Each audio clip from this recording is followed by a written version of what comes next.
I'm so happy to have him on our stage, talking about compassion, Farshid Rodsari.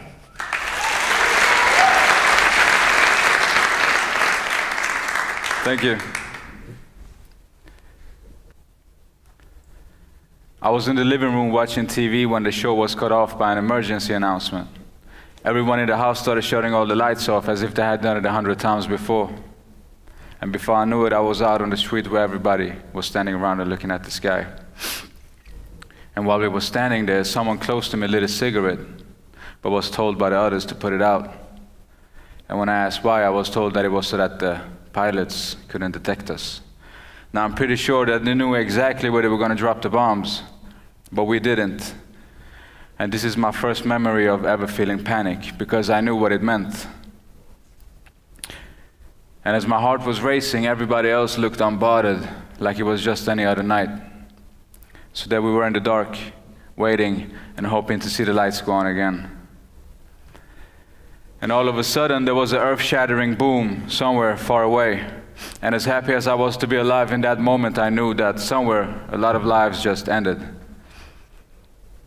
And this was over 3.5 decades ago. But every time I hear the sounds of airplanes, that feeling of panic comes creeping up on me again. But still, here I am today, and I'm thankful to share this morning with you all. And I'm truly honored to speak on this beautiful subject that is compassion, especially in strange times like these, when we are being separated by ideas, ideologies, and wills. And looking at the world as it is today, I'm reminded of that story, knowing that mine is just a drop in a sea of stories, and that people are experiencing similar and much worse things every day. But I haven't always remembered it like I do now. Actually, I couldn't remember most of my childhood for a long time, because it was all locked away. See, as a kid, you live in this imaginary world, and you really don't really see reality for what it is. And you find ways to play even in the worst conditions. And even if you're surrounded by darkness, within your own bubble of creativity, everything is in perfect order. But as we get older, these things catch up, because growing up in that environment does something to you. And this imaginary world you have built up around yourself slowly starts fading away, as you see the people around you deteriorate. And from my experience, it's not unusual for us who come from that environment to grow up with a sense of low self-esteem and a feeling of not deserving to have a good life, because most likely we have no point of reference to what a good life is. And it's a difficult cycle to get out of, because no matter how bad you want it, you just don't know what you're looking for. And without guidance from those that understand and know what you've been going through, it becomes a game of necessity and keeping your head above water. Because as you look around, all you see is those who are in the same place as you are. And all of a sudden, you find yourself in a new country.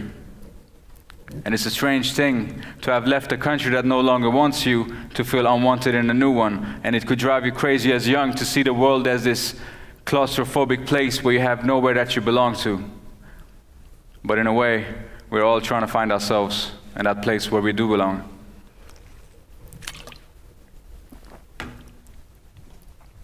So maybe growing up in war, escaping and losing family at the same time isn't the most ideal conditions for anyone. But looking back now, I can say that it was just a part of the journey, even if it felt like forever.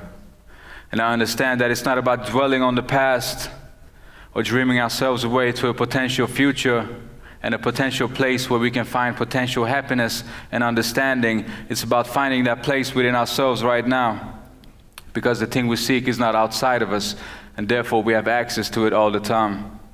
And it's about how we can move forward no matter where we are in life, and how we can see beyond the difficult times and aim for something good. And it's about the difference all our decisions make, big and small. But for me to be here, there needed to be a change within me, because I used to identify with all the bad things that I had experienced, and I carried guilt and shame for being in a position that seemed impossible to get out of. And I was angry. I looked for someone to point the finger at and blame for not having the life I thought I deserved. What I didn't know was, at the end of the day, it's nobody else's responsibility or obligation to hold you by the hand and give you that mental shift. And you can wait for as long as you want.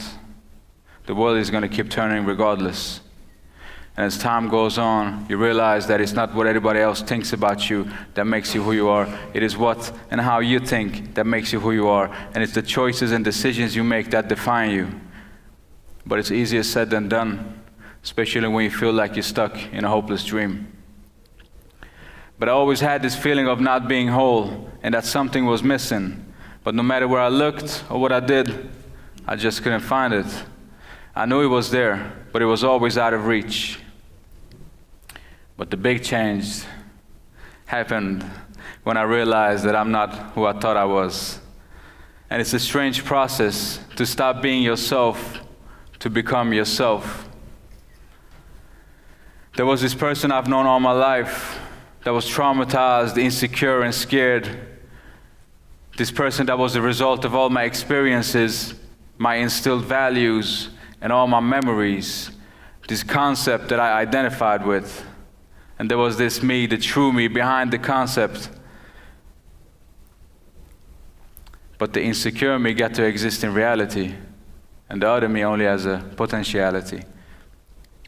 My life and my precious time was being wasted, and it felt as if I was standing on the sideline watching the world and everybody else move forward. And I realized that the thing that set these two apart was choice, because the traumatized me never had one. I was a victim of circumstance, and when you're off on a bad start from early on, it's hard to stop the momentum of negativity and self-destruction. And so I asked myself, what could I change to change myself? I couldn't change my childhood, I couldn't remove war and the escape situation, and I couldn't turn back time to change my father's mind. And I couldn't change the path my life took. So what could I change if I couldn't change anything? My choices. Because if we can't control everything that happens to us or around us, then it shouldn't be the situations that dictate how we should feel and how we should act, but instead we should decide how we feel about the situation and then decide how to act. A conscious decision. So it shouldn't be the situations that determine the quality of our life experience. See, everything inside and outside of us is always in motion. And you never know what you're going to face in life. And being swept away by every emotion and thought that arises during the day would be exhausting, and a lot of bad judgment would be made on the wrong judgments. So maybe I couldn't turn back time and change the past, but going forward I knew I had a choice and an awareness of that choice. And it felt good to give up this need for control, because instead of using my energy and focus for the things that I couldn't change, I preserved my mental and emotional resources for the things that I could affect, the things that the better me would do. And I had to forgive myself for carrying guilt and shame for all the years and come to terms with that some things just happen. And sometimes we just happen to experience terrible things. But it's okay. It's all a part of the journey, and it's all experience. And it's not about what we've been through or what happened to us or what anyone said or did to us. It's about how we think, how we observe, and how we deal with the situations that we are dealt in life. And these situations are just practice for the next step in our internal evolution. So the choices we make can either set us on our path or set us up for pain and regret. And instead of worrying about the things we can't control or affect, why not deal with the things that are in the moment right now? Has there ever been anything but the moment? I mean, realizing this after having spent so much time living in the past and a future that don't exist, I understood that I needed a practice to stay aware of the now, because I had just seen a glimpse of another life within my life. And I didn't want to go back, because looking back, it felt as if my life had been a series of random events with no one steering. So to not forget, I developed the habit of reminding myself to observe how I feel and react in every moment and situation, and try to remember what I did. And to run through my entire day before bedtime and try to remember what I did, how I felt, how I acted, and how I affected those around me. And a new insight came to me, that if I have a choice in how to feel and react, then there must be a responsibility in that choice as well. Because after a while, I started seeing how all my actions affected those around me. And so I understood about the responsibility of being, because all our decisions and actions make a difference. And just like ripples are expressed in the water when a drop hits the surface, all our actions and intentions send out ripples to the world around us. So maybe we can't single-handedly change the world, but we can make a difference just by moment-to-moment choices. And in a way, this eliminates judgment, because everyone is on their own journey. We all need to take responsibility for our actions before we pass judgment on others. And in the end, it's up to ourselves to level up or level down. So there is a great responsibility in being that is not to be taken for granted, because we're all on the journey of becoming the best versions of ourselves. And we all matter, and we all play a part in each other's lives. But I also understood that the choice is not only in the decisions we make, but also in how we choose to view the world. Because if we live in fear and insecurity, our worldview is colored by it. And so the world becomes a scary place. And even the most beautiful day will be terrifying. And terrified people do terrifying things. But how can a person who is comfortable in their own skin and has understood the impermanence of every moment in life show anything but compassion? How can a person who is in love with existence itself not see beauty in everything and everyone? There is beauty just by observing every moment, because we know that the moment won't last. And it's like we are seeing for the first time at the last time at once. And although our time is limited, it also adds value to the time we do have, because now we can see the limited time as a reason to do our best in every moment. And as a chance to grow, a chance to change, a chance to evolve, and to leave the world a little bit better than how we found it.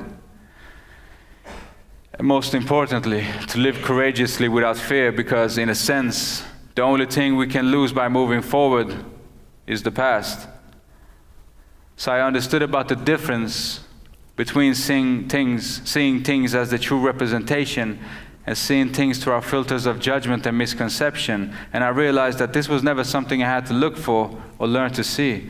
It was the other way around. I had to remove things for myself and unlearn what I've been taught to see it. Because it was all there in front of me, in front of my face, and it had always been. But I wasn't able to see it until then, because there was no room for that experience to be had. And all I needed was to be less, not more. So with his insights, it became clear that the driving force behind all our actions should always be compassion and recognizing each other, no matter gender, sexuality, or origin, like ourselves and equals, in the sense that we are all here sharing this thing called life. And we are all sharing this space for a limited amount of time. And we need to see beyond our physical representation and see each other as minds with the power to change the world with our thoughts and our actions. And instead of looking at each other in judgment, we should seek to understand one another as someone going through life, experiencing and expressing their version of existence, and mostly just trying to figure this thing out. So why base our actions and decisions on fear, regret, and falsehood when we can base them on compassion, understanding, and reason? Why choose to benefit ourselves if the cost of it is somebody else getting hurt? We're all in this together. Maybe we should stop looking at it as a me experience and see it as an us experience instead. Because not only are we in this together, but we also depend on each other. And sometimes the smallest gesture can change an entire life, even save it. So with all that being said, we should accept ourselves and show each other the same compassion and understanding and acceptance, and understand that the past is not now, the past does not exist, and that we make the future. And that the only moment that does exist is the one right now. And in this moment right now, we have a choice, and that choice should always be to make this experience a good one for one another. So the diamond is a symbol of the journey, and just like it's formed under pressure for a long time, it is the best outcome of those conditions. We need to have that same patience with ourselves and see every situation as an experience and as a chance to evolve and move forward. and learn to preserve and direct our energy and focus at the things that matter, and understand that every choice makes a difference. And just like a craftsman puts the finishing touches on the diamond to give it its shape, we need to chip away at our flaws and observe and be aware of our choices to get the best outcome of any situation and move towards becoming the best versions of ourselves, no matter where or when we started. Thank you.